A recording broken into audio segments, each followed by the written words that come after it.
From WHYY and Billy Penn, it is Hittin season. Hey there, podcast pals. I'm John Stolnis from The Good Fight and Billy Penn. You can follow me on X at John Stolnis. Coming up, we got a World Series matchup, the Yankees and the Dodgers. Two young whippersnapper teams racing in with the wild card, the hot teams in baseball. They didn't have any first round bye. You know, this narrative, it is just trucking on that these two upstart teams, the Dodgers and the Yankees, playing here in the Fall Classic. We're going to dive into that coming up here in the next few minutes. And also, we're going to open up the mailbag a little bit, take some Phillies questions here at the end of the podcast. So lots to get to here. Joining me, as they always do, Justin Klugh and Liz Roscher. Liz from Yahoo Sports. Follow her on X at Liz Roscher. Liz, how are things over at Yahoo World? You all doing good? We're doing great. It's football season and it's baseball season. The WNBA season just ended. Exciting, but thank God. Because basketball starts like in 2 days or a day, depending when you listen to this. So things are busy but great. Come to sports.yahoo.com. Read all of our excellent content. We are now the host for Ariel Helwani. Do you like MMA? Do you like that guy? Come and watch his show on our many social channels. I am pumped for the Sixers season. I'm all geeked out about getting ready to watch opening day without Joel Embiid. I think it's it's really good stuff there. Where your star players essentially said he's going to play like 2/3 of your games this year, right from the start. I mean, I'm jazzed. Where do we sign? Where do I sign on to the Sixers? Can somebody help me find the on-ramp? My God, man. I'm excited about Go back and watch some highlights from this week's Giants, from this win over the Giants. Like, watch that. I'm going to. That's pretty decent. I'll just watch some Saquon Barkley on repeat. Yep, no doubt about it. Justin Klugh from Baseball Prospectus and absolutely hammered the Dirty Inning podcast over at our Hittin Season Patreon. Follow him on X at Justin_Klugh. Justin, what's going on with you, buddy? I think until the end of the World Series, we have to say, when we introduce the show, this is sitting season, as in sitting on the couch, not at the playoffs. I feel like that's what we've earned at this point. This is what they've done to us. Yeah. But I will say that, yes, it is obviously disappointing that we're not talking about who the Phillies are playing in the World Series. But just as exciting, as we all know, I'm sure, Phillies prospect Otto Kemp has 5 hits in the Arizona Fall League, and 2 of them are home runs. So maybe it's time we start being a little more grateful for what the Phillies have given us. Maybe you're right, Justin. I mean, I think we're such spoil sports. It's 2 home runs, John. Wow, I didn't even know Otto Kemp was a human being that had any affiliation with this. Oh, get ready to hear all about Otto Kemp. He's like Buddy Kennedy 2.0. Oh, good. The Buddy Kennedy story was really nice for a little while there, but I mean, can we have another one? I don't know. Are we allowed in this economy to I've have already those kinds of good forgotten fortunes? whatever that was. Welcome to the off season, folks. It's going to be a long, cold winter. Oh, good Lord. It can only be warmed by Juan Soto. I think that is the only thing that could still the hearts. But we'll get into all that as the weeks and months go along. In the meantime, let's talk a little bit about this World Series between the Yankees and the Dodgers. And obviously, I was having a little fun at the naysayers' expense there on the intro, because obviously the Yankees and the Dodgers, the number 1 seeds from the National League and the American League, 3 of the 4 League Championship Series participants, all but the Phillies, were teams that had the first round bye. And here you have the teams with the best record in each league. The Yankees and the Dodgers are here playing in the Fall Classic. And it just, I wrote something for Billy Penn on Monday. It's occurring to me, there's just really, there's no blueprint so far in this 3 wild card per league system. We kind of thought, you got to be the hot team coming in. You got to play, you can't have that first round bye. You got to just blaze through that wild card round. It looked for sure like, hey, it's going to be the Mets or the Padres, just racing on through. And I really think Mets fans were shocked that they didn't beat the Dodgers, given what's happened the last couple of seasons in the playoffs. They were the hot team. They were going to beat this Dodgers team that always loses in this particular spot. And I guess as you look back on this season as a Mets fan, you don't have a World Series appearance to kind of show for it, but you had a nice little run in the playoffs. You have something to build on, I would imagine. But I don't know. If you're a New York Mets fan, Justin, how are you feeling right about now? Have you been having any conversations with Mets fans? Are they feeling good about the season more than they're feeling bad about the season? If you were a Mets fan, how would you be taking this right now? Well, like all very confident fans before the outcome of the series was solidified, there were a lot of Mets fans talking about how, no matter what happens next, this season has been a success, and there's just lots to look forward to, and the future is bright for the New York Mets. So that was them coming to terms with the fact that they were going to lose in the NLCS. And I think you did see, look, at the end of the day, the very sugary kind of Disney movie that was playing out there with the Mets being this feel-good, scrappy underdog team, you saw the cracks in that. You really did, and saw more how the Phillies really just blew a chance to beat an inferior team in the playoffs by their plate approach alone, which we'll mention repeatedly tonight and all throughout the offseason. But yeah, I think you saw that, but the Mets are being viewed through such a fun and whimsical filter at this point, especially by their own fans, that they're fine with just being a happier bunch of people than Phillies fans are right now. To them, that is the victory. And, ultimately the real victory is that they won in the NLDS. But that is largely what's out there right now. It's like, this is the first of many playoff appearances for the New York Metropolitans. And there's plenty to look forward to. Mark Vientos is a star. Lindor is an MVP candidate. This is all real stuff. They're going to spend in free agency because Steve Cohen has all that money. This is the beginning of something for the Mets. And that is really, I think, putting people in a much happier place. I guess the next question, Liz. I was going to say, were we this annoying when in 22? Oh, come on. I'm sure we were. I'm asking. No, I'm genuinely asking if we were this annoying, because it's definitely just different flavors of annoying. I'm not saying we weren't, but it's a different flavor for sure. There's a lot of matter of perspective. Completely. Today I saw a lot of I'm just so happy, and hey, there's definitely a conspiracy against the Mets, and there's anti-Mets bias everywhere. How dare they use the Mets' own cute memes against them when it was them that lost to the Dodgers and not some other team? I really couldn't get over that today. Sane people that I know just being like, I can't believe that they dared to use all of our fun, cool stuff to make fun of us when we lost. How dare they? ESPN did really go after them with those. I don't think it was any more so than normal, I'm glad. But I was a little like, oh wow, they're just straight up dunking on the Mets with some of these memes and stuff they were putting out there. I was like, oh, okay, well, glad we're all on the same page here. Yeah, but it's definitely pumpkin. Jeez. Yeah, it's definitely a matter of perspective. But Mets fans are, usually they have the perspective of cowards.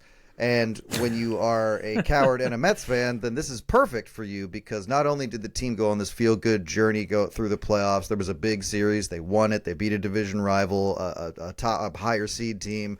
They get the happy ending of that without the pressure of having to watch their team continue to play in the postseason at higher and higher levels. So really, this is the ideal space for cowards who are Mets fans, which is, again, all of them.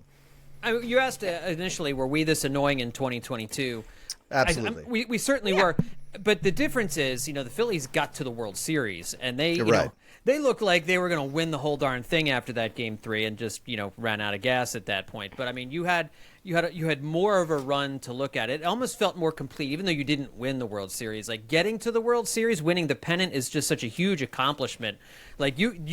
That is something to hang your hat on. That is a pennant that is not going anywhere. It was you could actually hang that in your stadium. There's some fans I said, we're going to be hanging a banner next year. I'm like, for what? For beating? Because if they do hang a banner, it's literally just for beating the Phillies. What type of banner do the Phillies have up for this past year? They're not going to put anything up. They're going to put 20... Liz, they hung a 2023 banner up last year for winning the wild card and moving and beating the Braves. I was fine with it at the time. Yeah, People had problems with it, but they did. I'm still fine with it, but the Mets are going to do the same thing because they went just as far as the Phillies did this year. If I'm the Mets, I'm absolutely hanging a 2024 banner up out there. No doubt about it. They're going to squeeze this goodwill for as long as it's marketable, and it'll be marketable for a while until their first losing streak next year. But yeah, absolutely. I mean, I'm not even, depending on what happens with some of the mainstays on this team, I'm not sure. There's no what happens with Pete Alonso next is fascinating because they almost have to keep him, but I really don't think they want to because they know that he is on the downslope of being good, and they don't want to pay him for being like a slightly better Rhys Hoskins in the future, which is what his future is. So I'm fascinated. I can't wait to watch how that plays out because if they don't keep him, that's quite the change for 2025, I would say. Yeah, I mean, I don't know that they have a ready-made replacement there at first base for him. Maybe there's somebody in the minors that I'm not aware of, but, if I figured he'd probably be a part of the conversation right now if Pete Alonso was that close to being on the downslope. But you're right, that's a big question that they have. I think a lot of that starting rotation. I don't know that it's necessarily going to be back next year. Like, is Sean Manaea going to do again what he did this year? Is Jose Quintana going to do that again? There's question marks around the Mets, but they got a ton of money. They're going to add pieces. We'll see what else they do. I think the larger takeaway that I have with this World Series is, and Justin, you hit on this, I think, in the solo podcast you did the week after the Phillies got eliminated, is that you just got to keep taking cracks at this thing. You just got to keep taking whacks at the piñata over and over again in the hopes that eventually you catch the hot streak, like you ride the wave. Because you look at the way the Dodgers and the Yankees have both gotten here. The Yankees have been in the playoffs 7 out of the last 8 years. And this is the first time they've made it to the World Series in these 8 attempts. Like a team like the Yankees, who spends money, who has stars, not perfect teams by any stretch of the imagination, but you'd figure just getting in there and winning a few series that you would get to a World Series if you've done it in 7 out of the last 8 years. But this is the first time they've done it during this stretch.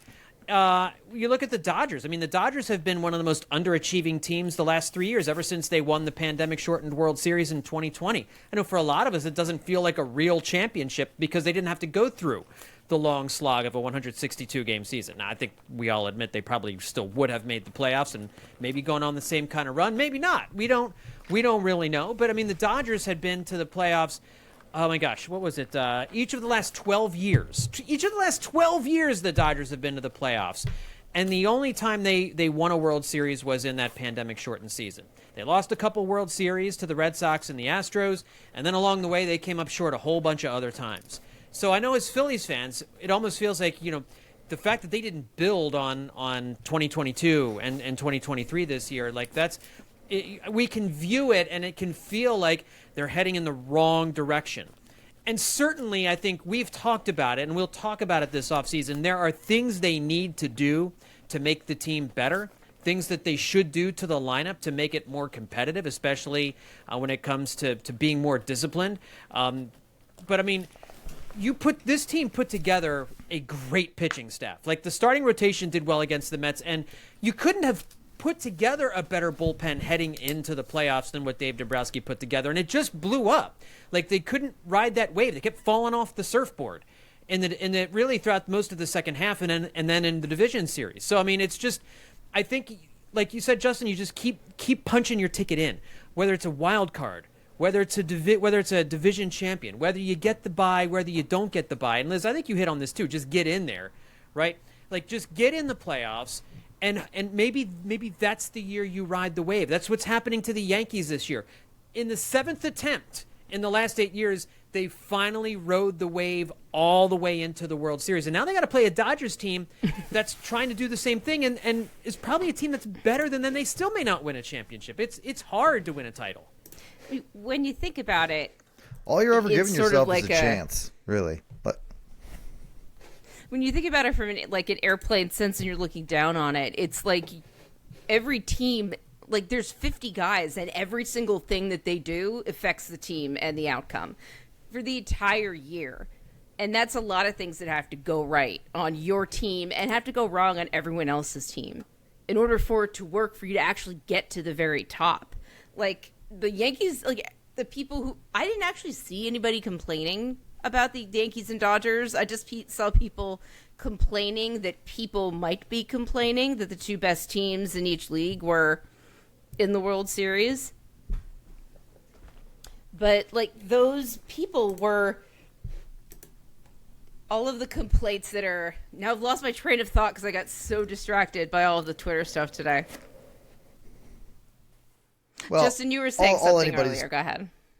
Yeah, I mean, it's just about giving yourself a chance, and I mean, better players and better moves and better luck. Even it gives you a better chance, but it's only ever a chance, and that's why I think the best organizations and the most annoying organizations to those who aren't on the inside of them are the ones that have been built up not to go all in, but to be top to bottom a regular playoff contender, from the minors and what the farm system can give you, and how that's always, maybe not always top 10, but at least in the top half of baseball. So, there's at least a guy or two down there who could be helpful, if not a top prospect or a game changer. And then you go to the major leagues and you're always, you're making moves. You're kind of looking half a step ahead, but not living there, and knowing that, you're also trying to win today. And it's tough. I mean, this is why a lot of organizations don't do that, but the Dodgers have managed to do it, just be regular contenders. The Yankees have managed to do it for a while there. The Cardinals were a team that was always in the postseason and had a strong farm system, and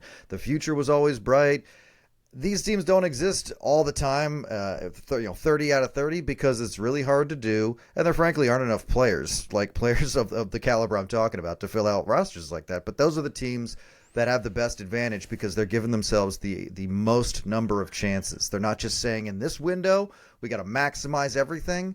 We hired a crazy GM who's got dollar signs for pupils, and he's just going to trade everybody and pay for everybody, and it's going to be we're going all in, because then when that doesn't work, guess what? It's over. And it's fun to be like, we went all in this year, but I think what the best teams are trying to build, and I think what the Phillies might tell you what they're trying to build, is a top to bottom regular contender, and change this world where it's like, yeah, there's a 3-4 years where we went to the postseason, and then 7-8 years where we didn't.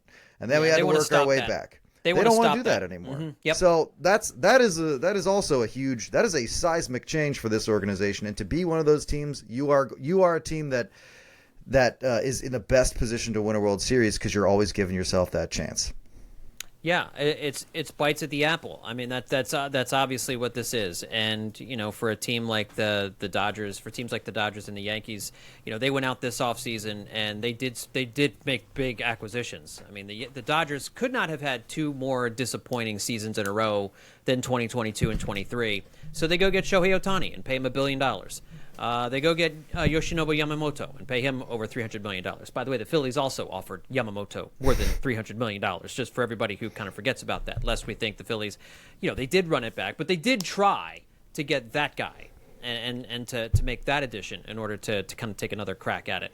And then the Yankees go out and they trade for Juan Soto in the final year of his deal, knowing they may not have him, knowing that he may get away this offseason, but trying to ride that one season to a title, and it may happen for them.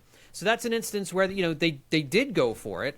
But again, that's one of those also one of those things where if you have enough good minor league players, if you are building from the bottom to the top like you're talking about, you can take that shot every once in a while on that special player.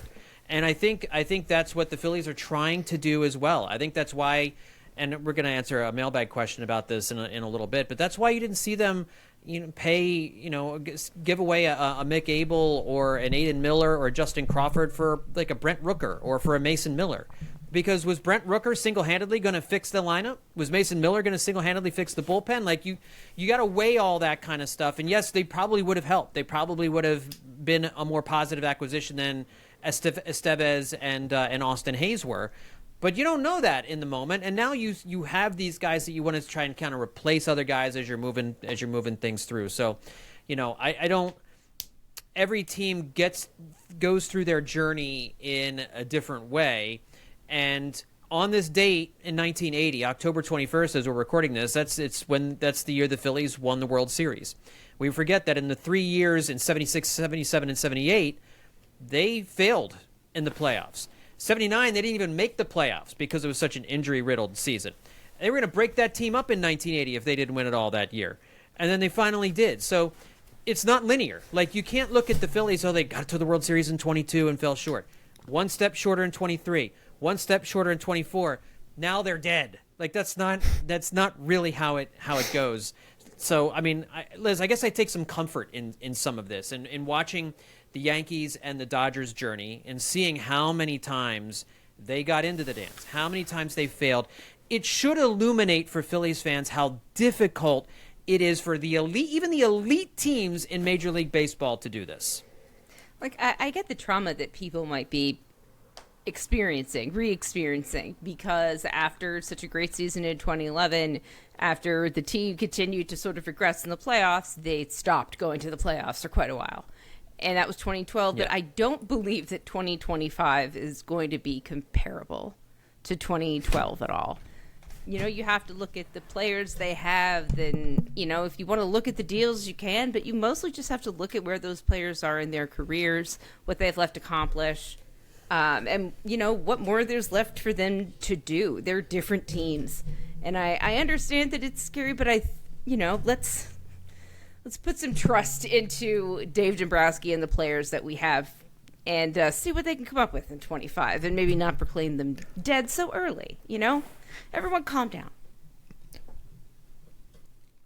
Middleton's got too much on the line now. He's made enough promises. He must know that the things he said aren't just, yeah. They are being taken for gospel. And I would be a little suspicious. I'll be curious to see if they do win a World Series relatively soon, how much his attitude changes. If, like, okay, we got one, I'm good. Like, I can back off this, like, I want my trophy back thing. But I don't know. I feel like he so far, until they win one finally, that he's got to know that's a PR hit. If he suddenly starts cheaping out and I don't want to spend that much, or Dave Dombrowski leaves after a certain amount of time and he doesn't really make big steps to get anybody big in there who's going to help the team stay competitive, there's going to be a payment for that. Yeah. And I don't want people to think when I say this that I'm letting the Phillies off the hook for not playing well. I mean, like they clearly didn't play well. I certainly think that the expectations that they placed on themselves hindered their play. I think they played tight. I don't think they played with the kind of energy that we had come to see them in years past. It seemed to me that this was just kind of like getting through this division series was kind of a slog. Like there was the excitement of being in the playoffs wasn't really there. Like, it was just like it was business. Like, they just had to take care of business. And some teams can pull that off. Like, I think that's kind of how the Astros operated for those years when they were at the top of their game. But that's rare. You don't really see teams succeed doing that. Like, there wasn't as much juice this year. And the Phillies just have some fundamental flaws in their approach offensively, for sure. And so there's certainly going to be, I don't want to leave them off the hook, for not playing well against the Mets, because they had an opportunity. How many, you don't know, you're not guaranteed any more bites at the apple. And that's the thing that worries you as a fan, is how many more bites at this do they have? And I get it. They're trying to leave the door open. They're trying to give themselves as many shots at it as you can, but you don't know what's going to happen. So, anyway, lest it be debated, this podcast's official stance on the Phillies in the 2024 postseason is that they blew it. Yes, and it was their own fault. Just so that's clear. We're 100% flag, folks. Yes, we are all in agreement on that. So, I want to get to the mailbag here because this first question kind of dovetails into that. BLK_Scorpio7 asks, this is a Twitter question, why do we choke so much when we get to the postseason?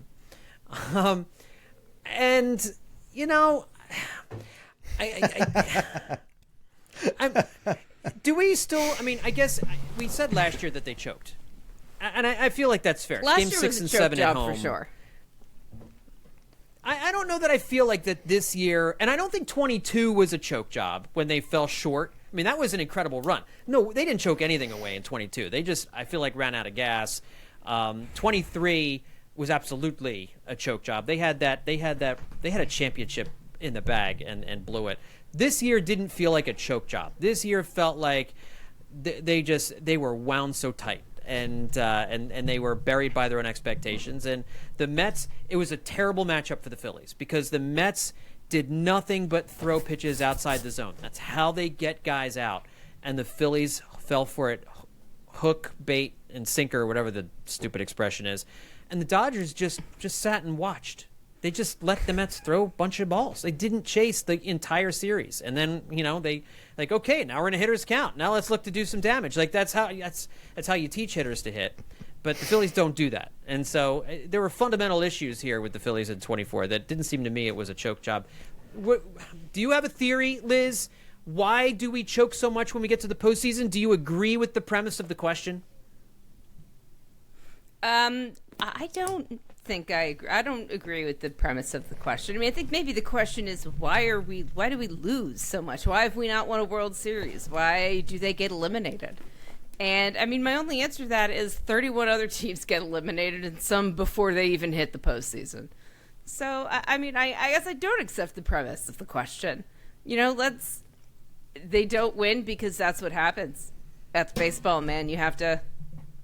There's always next year. There's a reason why that is a saying in baseball. There's always next year, till the world ends and Major League Baseball stops happening. Buck up. Baseball will be back.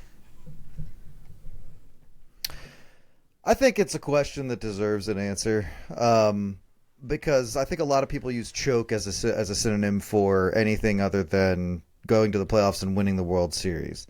And while we can split hairs, I agree. It does. I wouldn't say this year was as much of a choke job. This year was more of a strangling at the hands of another stronger opponent.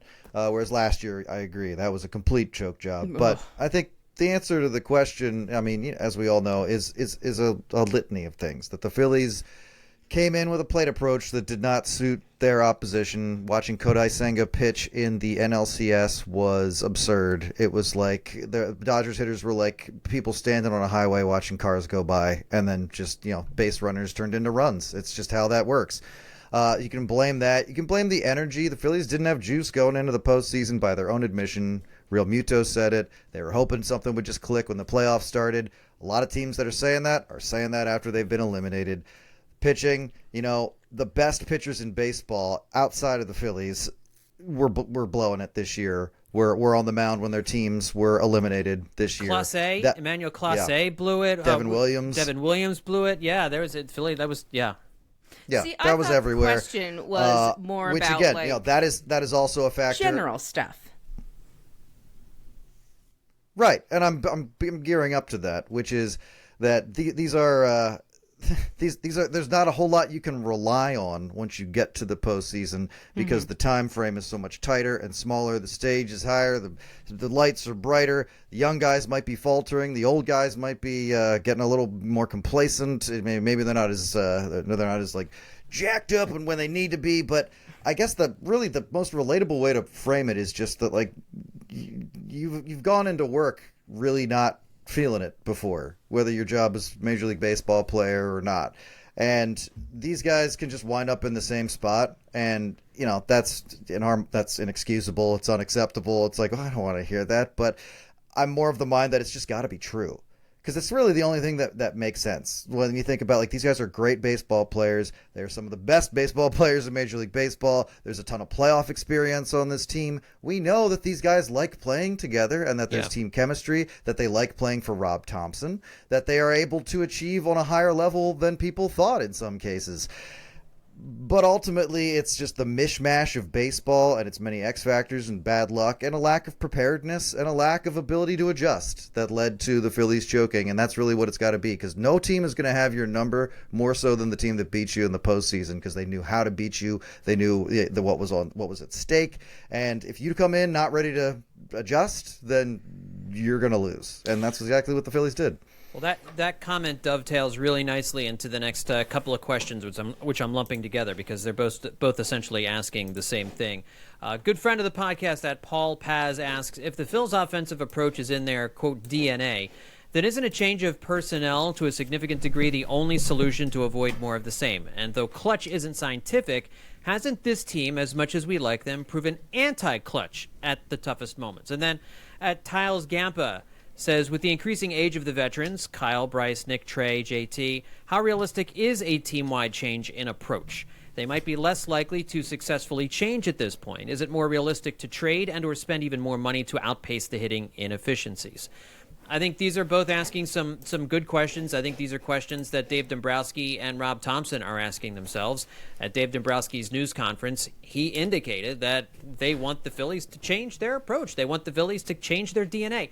I remember this same conversation we had about the Phillies in like 2010 and 2011 when Howard started to chase, when Wirth started to chase. You know, these guys, they stopped kind of they lost their ability to be a little bit more patient, and we kept talking about like you can't go from being an impatient hitter or an overly aggressive hitter to one who's passive and takes pitches and works counts and is comfortable hitting with 2 strikes and isn't looking for the first pitch fastball. You know, that's different.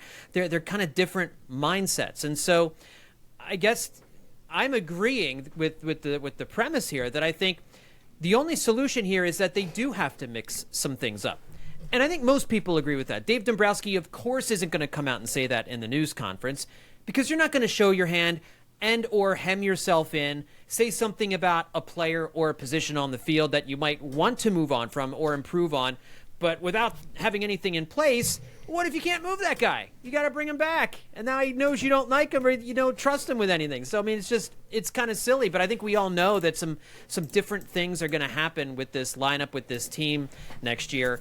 Is that, Liz, is that crazy? Like, is that a foregone conclusion? Do you think, like, can hitters change? Can they change their DNA? We're going to find out. Because, like, I don't know how much room there is for, like, a personnel change at the level that it seems like these listeners may be talking about. You know, you can't change their DNA, but you do have to work on changing some of their habits. You know, some of these you think of as instincts, but some of them are habits gained over years and years and years. You know, I don't know if any team has really cracked it yet. We'll see if the Phillies can get any closer. But I do want to say I don't know if we should talk about aging stars in the same way now as we did, 10, 12 years ago. I think the generational gap here is the change from generations as guys are playing now. I think a lot smarter, and their nutrition is a lot different. I don't know if we should talk about all of these guys as if they're over the hill and never going to change and always going to be this way. That's part of the question I didn't like, but I'm also very defensive about that right now, about people pointing out how old they are. And I'm just like, we all knew this when they came in. I don't want to hear whining because everyone knew this. Yeah, I mean, I think, Justin, I don't think my sense of the question isn't that people are surprised by their age, but more just that these guys have been playing baseball a really long time. Can you expect them to change at this point in their careers? And I think that's a fair question because I don't know that they can. I think we had this conversation at the end of last year. All offseason, they talked about reducing chase rate, changing their approach at the plate.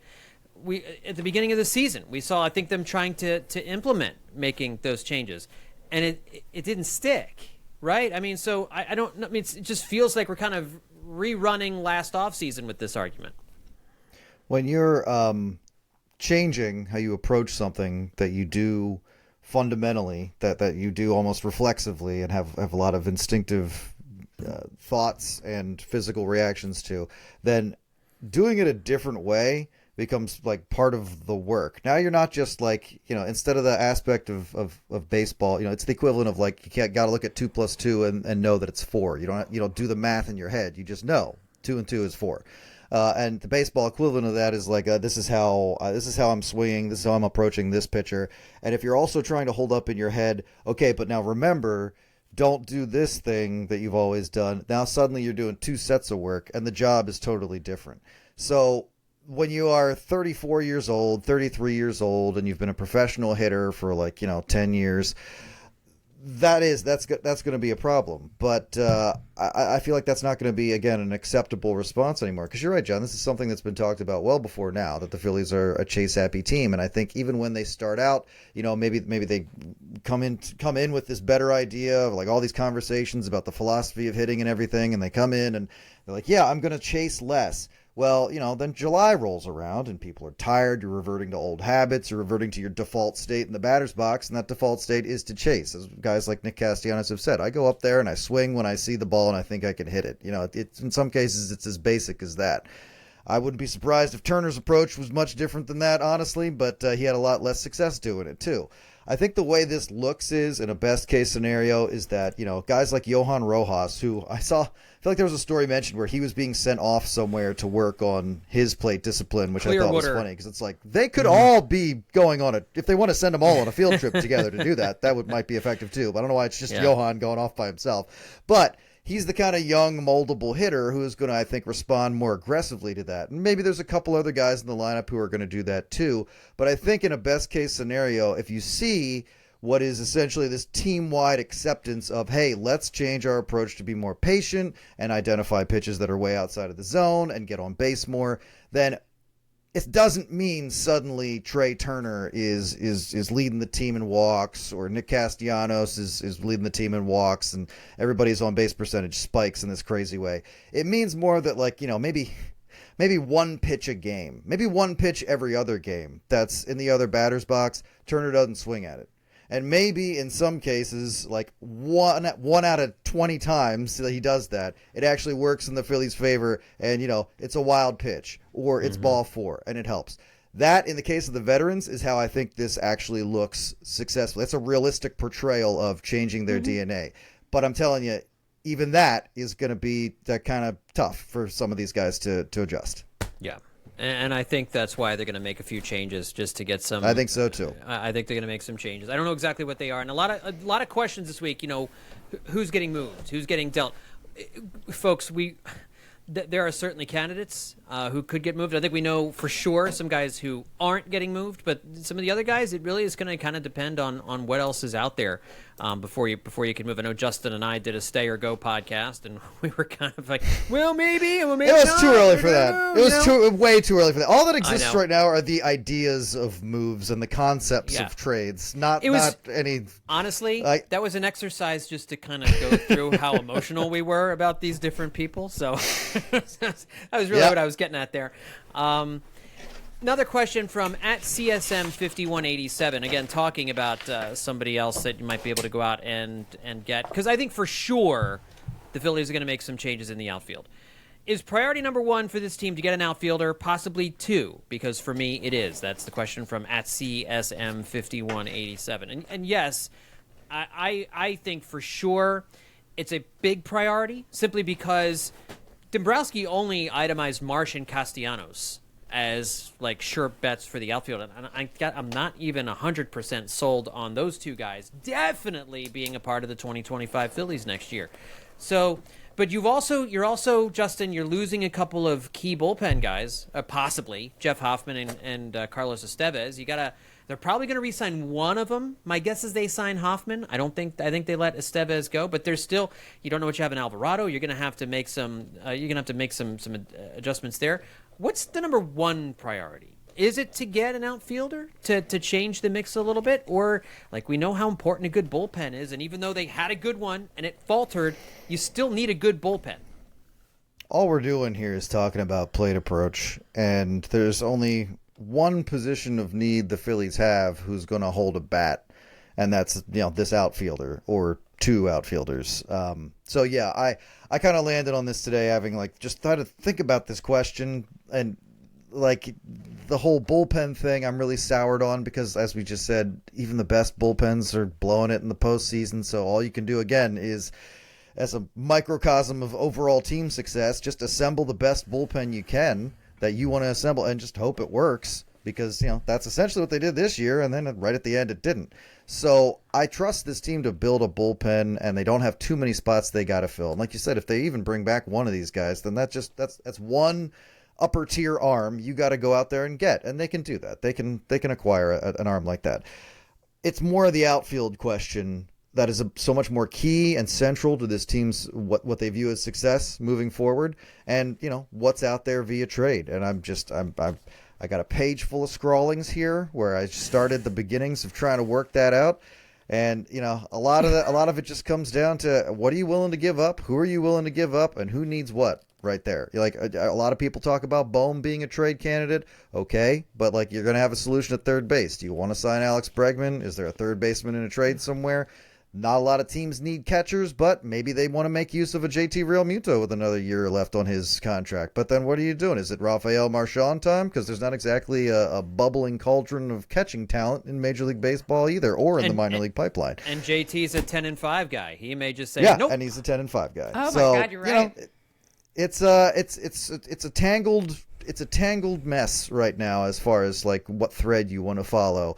But that being said, I think the move is out there. I think there's some pretty good candidates, and I think the ones that you've seen talked about thus far have been talked about for a reason, because they're the kind of guys who have the approach the Phillies want to see, and guys like Jerks and Profar and Ian Happ has been mentioned a bunch. Obviously, we're all talking about Juan Soto in a fantasy world, but Tyler O'Neill I know has been mentioned as a possible answer there. So these are the kind of guys they're looking at, and I think these are the kind of guys who might none of them are going to be the guy who fixes the Phillies, but they're going to fit into this overall hopeful evolution that they want to undergo, and they're going to be pretty central to that.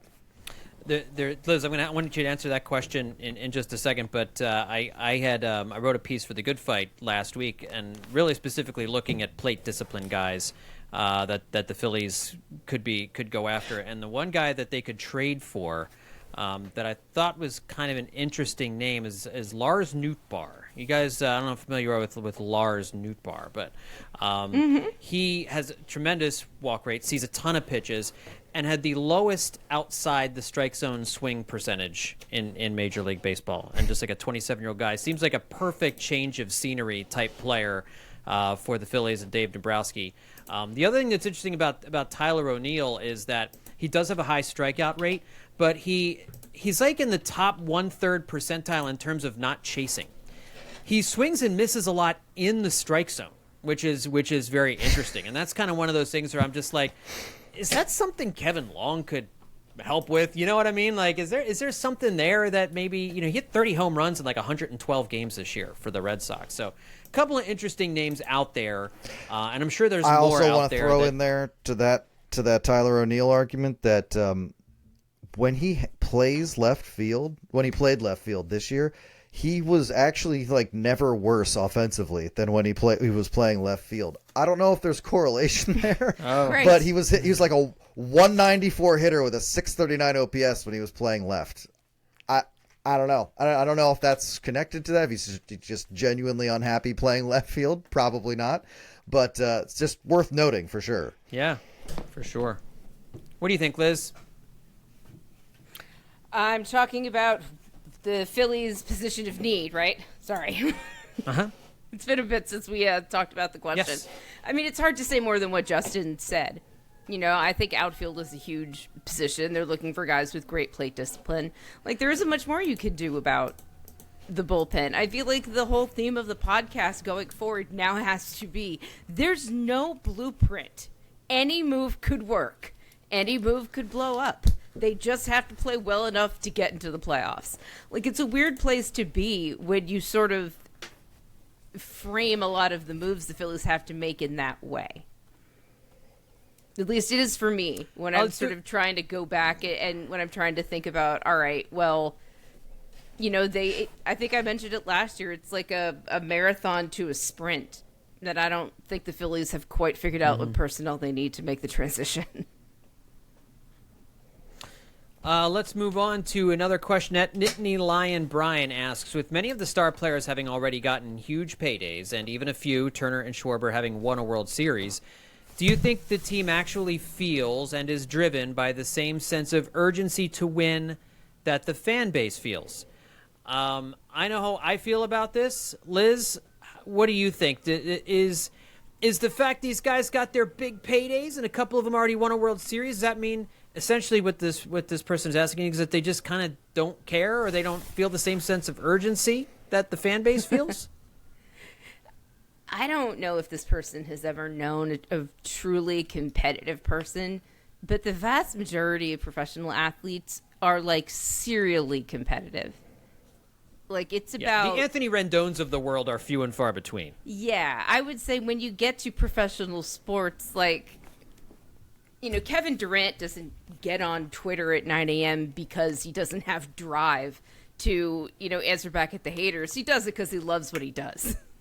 He loves what he does. And I think that's what the Phillies are. You don't do the stuff that they do.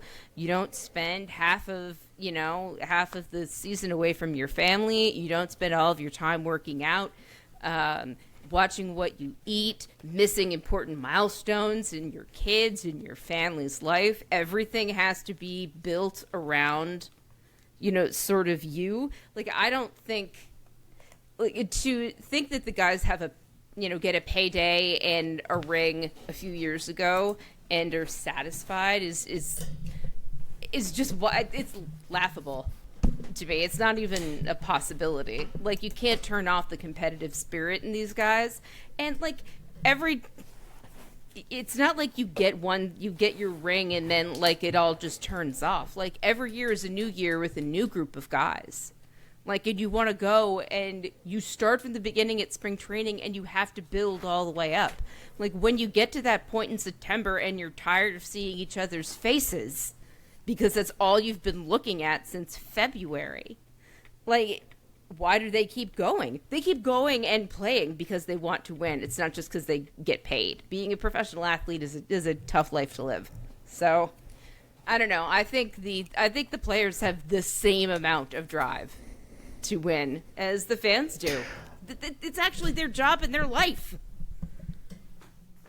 I disagree with some of what you're saying. I think that I don't think this person is asking, do you think they got paid and some of them got rings and they just shut off? I don't think they're asking that. I think they're saying has a natural malaise.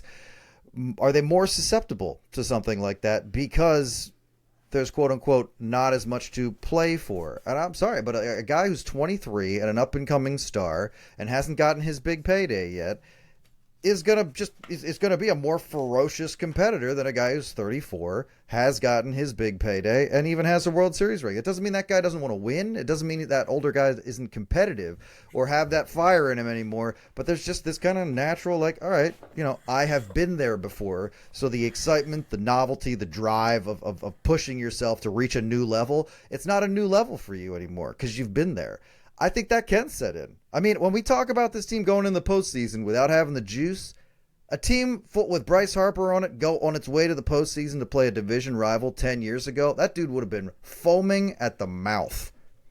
I'm just saying. I think they're just older, and maybe that's a harder energy to capture. We know it's not something you can bottle because it's not something that every team has every year. I don't know. I think there can be a perfectly understandable, if not watchable, sense of complacency that can settle in at exactly the wrong time. And I don't think that means these guys don't care. I just think that's totally possible. So I'll take maybe a third tack on this, and I'm going to double back on something I said a little bit earlier in the podcast, and that I think one of the reasons why the team didn't perform as well in the playoffs this time around was the fact that they were looking past. I think they were looking past this division series. I think they felt so much pressure. I don't see, because you asked about a sense of urgency. I think this team had a tremendous sense of urgency to win the World Series. Mm-hmm. Like that was it's World Series or bust. That was the only goal, and like having to slog through a division series against a hungry, rabid Mets team, like you're saying, full of younger players who maybe hadn't experienced that before. They were just more, they were more driven by, they were riding the wave of that emotion until they ran into the Dodgers in the league championship series. But the Phillies were kind of, I think, they felt that sense of urgency so strongly that I think it strangled them somewhat. And so I don't agree with the premise that because they got huge paydays. I mean, those guys got paid and then went on that run in 2022. So none of these real guys really got paid after the World Series run in 2022. What I think is working here is that the expectations that have been building over these last few years caught up to them. And I think that they were unprepared to play under that kind of World Series or bust pressure. Because I know last year it was there somewhat, but it was still just like your second trip through. And this year, I think you really felt it. Like they got that first round bye, and again, the first round bye is not an excuse, but it's certainly possible that a malaise sets in a little bit there, mentally speaking, for the Phillies. And I'm not using that as an excuse in any way, shape, or form, because again, 3 of the other 4 teams managed to navigate that bye just fine, and it's still something I would prefer the team to have moving forward. But that's where I think this team really got hammered. I think the sense of urgency was overbearing. It was too much for them, and that was one of the reasons why they crumbled here in 2024. I want to add that you really, end of the day, can't really compare players and fans on any level. It's We've just won titles. two entirely different things. So 2008. That's where I think the question kind of goes off the rails a little bit, but I do understand why it's being asked. I do. Yeah, I do. Let's do one last question here as we wrap up, and I'm going to ask it at jklein92. Annual Phillies offseason question about Mike Trout. But this time the question is, if he were to ask out of the Angels, would you actually want him? He has not been able to stay on the field for the last few years, and we've already got an aging core. I think I know where you guys are going to come down on this. Justin, Mike Trout. I mean, let's just say, without throwing out prospect names and player names, that the cost is whatever we would consider to be reasonable. Okay. The question is specifically about Mike Trout, the player. You're counting on him to play in the outfield for you and to be a part of the mix here. To be like, would you even want that at this point? No. I mean, my instinctive answer is no. You're kind of making me think a little bit about it, knowing that what the Phillies have given up is completely reasonable. That makes it a more tempting concept. But the fact that he kind of crossed that threshold of was healthy all the time to can't stay on the field, that's kind of the deciding factor for me. I obviously he's not the player he once was, but he's still a tremendous player, and he could fit into where the Phillies have some needs. But at the end of the day, you need players who are going to be on the field. And I feel like we kind of danced from month-long absence to month-long absence this past year already. I'm not sure adding another guy like that's gonna really be as fruitful as you want it to be. What do you think, Liz? You on board with Mikey Trout? Bring the boy home? It's hard. It's a hard prospect for me to say no to, because I like him and I think it would be fun for him to play, especially if we gave up what's reasonable. Now, what that means is a whole separate conversation. But I'd say yes. But my lord, the Phillies already have enough. Have so many big hulking white dudes. Do they need another one? I think that's the question. And I'm going to say, I don't know. I hate being wishy-washy on it, but I don't know. I do kind of like the idea of him playing for the Phillies is pretty romantic to me, so. There's a lot of talk about, since John, you made the comparison, those years in the 70s where they made the playoffs but didn't win the World Series. And then, the key factor is historically noted as Pete Rose. Pete Rose was 39 or something when he came here, right? Way older than we remember, but 38, 39 years old when he joined the Phillies. Talk about, guys taking really good care of themselves so they can keep playing in their late 30s, as Liz was saying before. But also, if we want to wait until Mike Trout, a 40-year-old Mike Trout, who has a nice grizzly salt and pepper beard at this point, but has missed baseball for 3 years and then come back, mounted this huge comeback and refuses to play unless he gets to wear an Eagles jersey. I'm down with that. Let's go that. Let's get that guy a ring. Let's let him lead the parade. Right now, I feel a little more wary about it. I'm very wary That's about fair. it. I wouldn't do it. I kind of think he's damaged goods at this point, and it kills me to say it because he was such a great player. But you can't help if you're not on the field. And you would be waiting for that shoe to drop, every single week. You'd just be waiting for the Mike Trout injury. And it's back stuff, man. You don't mess around with guys with back injuries, especially at the price that he's got attached to him. I mean, he signed huge deal. Sorry, John. What's even worse is that the Angels are sort of known in the industry to not have a great medical staff. Like, the longer he stayed, like I've long since questioned Mike Trout's judgment and whether he's staying there out of loyalty or true desire. I don't know what the deal is, but like the Angels do not have a great reputation in the game in a number of areas. And so as time goes on, I continue to wonder why. Why are you there? I get why you're there, but why? Why are you there, of all places? And until he answers that to my satisfaction, I don't think I want him around.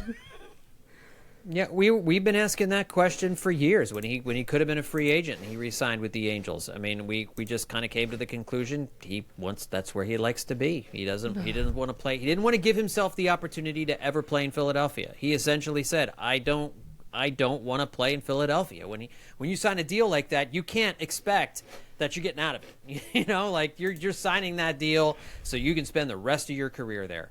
So I don't think it's as romantic for him as it is for us. And at this point in his career, when he's healthy, he's still great, but he just can't stay healthy. And I don't think if you're a Phillies team, what this team needs is to add a little bit of youth to the mix. I think, the daycare guys need to kind of recapture a little bit of what made them really special in 2023 here in 2025, because there are some young players on this team still, but adding a guy like Mike Trout, just even if it's for a reasonable price, doesn't seem like the move that I would make if I were Dave Dombrowski. All right, let's finish things. By the way, thank you to everyone who sent in mailbag questions. I didn't get to nearly all of them, so I'll try to tackle a few more on the midweek edition of the podcast coming up in a couple of days. Let's finish things off with final thoughts. Justin, why don't you throw some final thoughts at the friends here?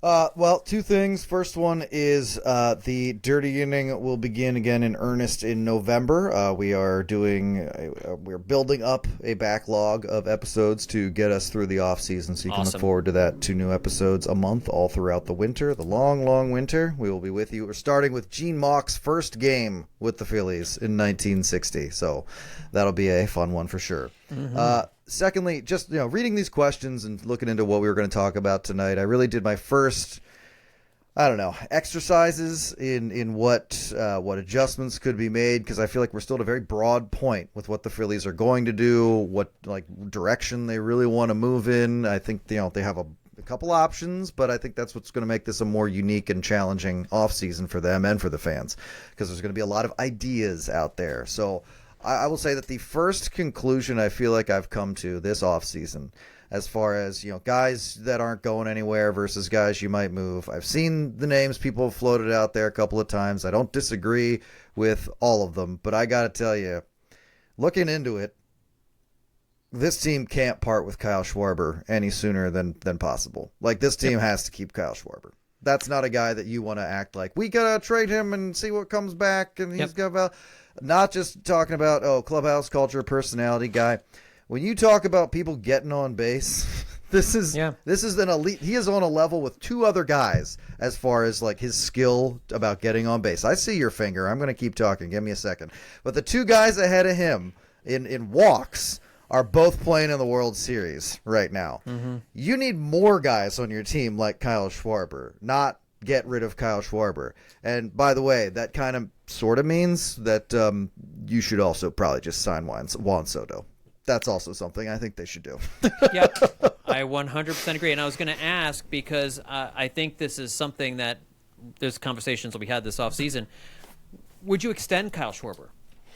He's in the last year of his deal. Would you give him, let's say he wants 3 more years. Would you give him... I would feel comfortable with 2 more years, but let's say he wants 3. Would you give him an extra 3 years, given the importance and given the fact that we have the DH? I've never negotiated an MLB contract. Would I get slapped if I said, we're going to offer you 2 years at a really generous offer? If you get offered 3 years from anybody else, come back to me first. Is that assuming too much? I don't think so. I think the relation. I mean, it all depends on the relationship that he has with Dombrowski and the rest of the Phillies front office. It sure seems like they are. It's a little wormy, you know. I'm trying to figure out exactly how little I have to pay him. Yeah, let's say yes. If I'm saying you can't trade Kyle Schwarber, then I got to sign him for 3 years, because you know what?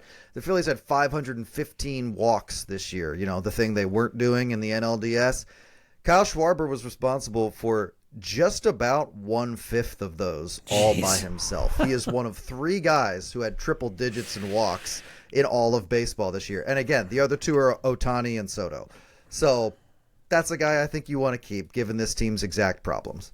This is why the 1993 Phillies offense is my favorite of all time. They had 4 guys with over 100 walks. I think it was 4. That's nuts. Dykstra, Hollins, Dalton, and Kruk all walked more than 100 times that season. Just absolutely. What a bizarre season that was. Just gosh. All right, Liz, final thoughts from you. I didn't have any final thoughts, but now I do. If you are a human person who thinks the Phillies should not sign Juan Soto or should not, or should trade Kyle Schwarber, get rid of him, identify yourself, make yourself known to me, and so I can discuss with you and find out what your brain is like, because it's important to me that I know. To prevent myself or anyone in my family here's a trivia question from I'll ask doing what this we're to just themselves. talking about. Oh, I'm sorry. There was a lag there.